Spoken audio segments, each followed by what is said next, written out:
नमस्कार मित्रांनो, मुख्यमंत्री माझी लाडकी बहीण योजना त्यात आता मोठे 12 बदल झालेले आहेत. त्याचा नवीन जी-आर प्रदर्शित झालेला आहे.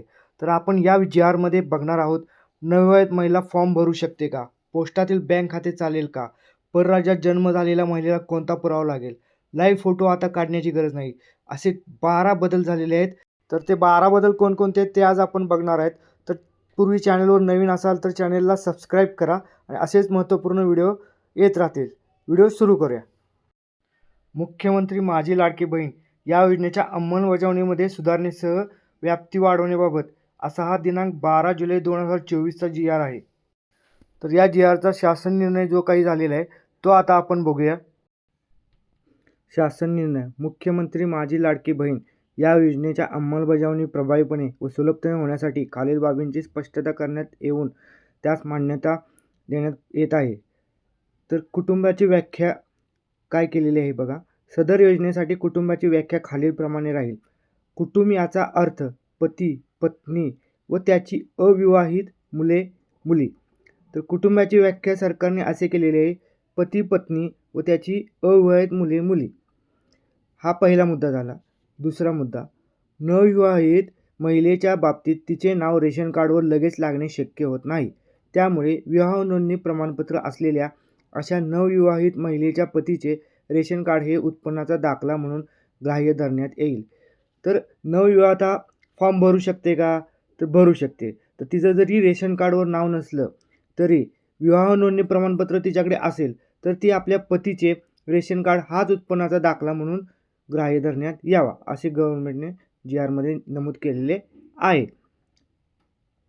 तर तिसरा मुद्दा, परराज्यात जन्म झालेल्या व ती सध्या महाराष्ट्रात वास्तव्यात असेल त्या महिलेने महाराष्ट्रातील आदिवासी असणाऱ्या पुरुषासोबत विवाह केला असेल तर अशा बाबतीत त्याच्या पतीचे जन्मदाखला किंवा शाळा सोडल्याचे प्रमाणपत्र, आदिवासी प्रमाणपत्र ग्राह्य धरण्यात येते. याशिवाय महिलेच्या पतीचे 15 वर्षापूर्वीचे रेशन कार्ड व 15 वर्षापूर्वीचे मतदान कार्ड देखील ग्राह्य धरण्यात यावे. जर एखाद्या महिलेचा परराज्यात जन्म झाला असेल आणि तिचं महाराष्ट्रात वास्तव्यात असलेल्या पुरुषाबरोबर विवाह झाला असेल तर त्या पतीचे जन्मदाखला, शाळा सोडल्याचे प्रमाणपत्र आणि आदिवासी प्रमाणपत्र ग्राह्य धरण्यात येईल. तसेच अजून ॲडिशनल डॉक्युमेंट सांगितलेले आहेत. पतीचे 15 वर्षापूर्वीचे रेशन कार्ड किंवा 15 वर्षापूर्वीचे मतदान कार्ड हे देखील ग्राह्य धरण्यात यावे. तर चौथा मुद्दा, सदर योजनेचा लाभ घेण्यासाठी पोस्टातील बँक खाते ग्राह्य धरण्यात यावे. तर आपल्याला प्रश्न पडला होता, पोस्टाचे बँक खाते चालेल का? तर चालू शकते. तर सरकारने सांगितलेले आहे, सदर योजनेचा लाभ घेण्यासाठी पोस्टातील बँक खातेही ग्राह्य धरण्यात येईल. आता पाचवा मुद्दा आहे, योजनेच्या ऑफलाईन अर्जावरील लाभार्थी महिलेचा फोटो काढून तो ऑनलाईन अर्ज दाखल करण्यासाठी ग्राह्य करण्यात यावा. तर बघा, तर आता आपण आत्तापर्यंत लाईव्ह फोटो घेत होतो. पासपोर्ट साईज फोटो आपण अर्जावर अपलोड करू शकत नव्हतो. तर आता गव्हर्नमेंटने बदल करत योजनेच्या ऑफलाईन अर्जावरील लाभार्थी महिलेचा फोटो काढून तो ऑनलाईन अर्ज दाखल करण्यासाठी ग्राह्य धरण्यात यावे असे सांगितले आहे. म्हणजे आपण पासपोर्ट साईज फोटोसुद्धा अपलोड करू शकतो.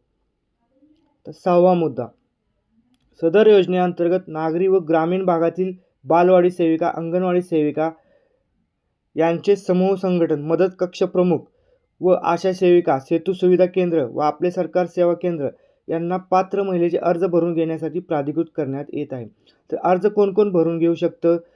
अंगणवाडी सेविका, बालवाडी सेविका, समूह संघटक, मदत कक्ष प्रमुख, आशा सेविका, सेतू सुविधा केंद्र व आपले सरकार सेवा केंद्र यांना आता पात्र महिलेचे अर्ज घेण्यास गव्हर्नमेंटने प्राधिकृत केले आहे. सातवा मुद्दा, केंद्र शासनाने विविध शासकीय योजनांचे लाभ PFMS DBT प्रणालीद्वारे देण्याची प्रक्रिया कार्यान्वित केली आहे. केंद्र राज्य शासनाच्या विविध योजनांमधील उदाहरणार्थ PM किसान, पोषण मनरेगा, PM स्वनिधी, JSY व अन्य तत्सम योजना जे लाभार्थी मुख्यमंत्री माझी लाडकी बहीण या योजनेच्या अटी शर्तीनुसार पात्र ठरत असतील त्यांचा डाटा माहिती व तंत्रज्ञान विभागाकडून प्राप्त झाल्यानंतर त्याचे KYC व आधार ऑथेंटिकेशन यापूर्वी झालेले असल्याने सदर लाभार्थ्यांना केवळ ऑफलाईन अर्ज घेऊन मुख्यमंत्री माझी लाडकी बहीण या योजनेचा थेट लाभ देण्यात यावा.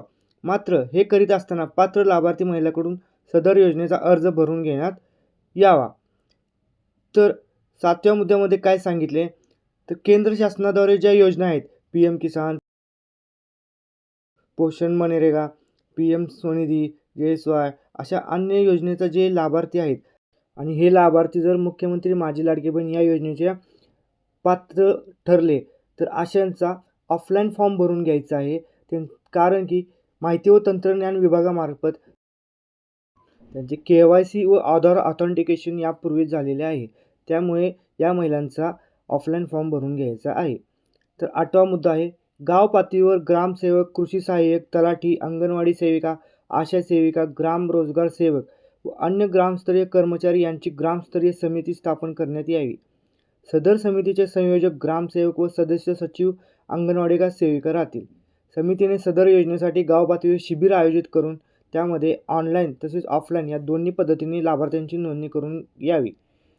ऑफलाईन अर्ज यथावकाश ॲप पोर्टलवर भरण्यात यावे.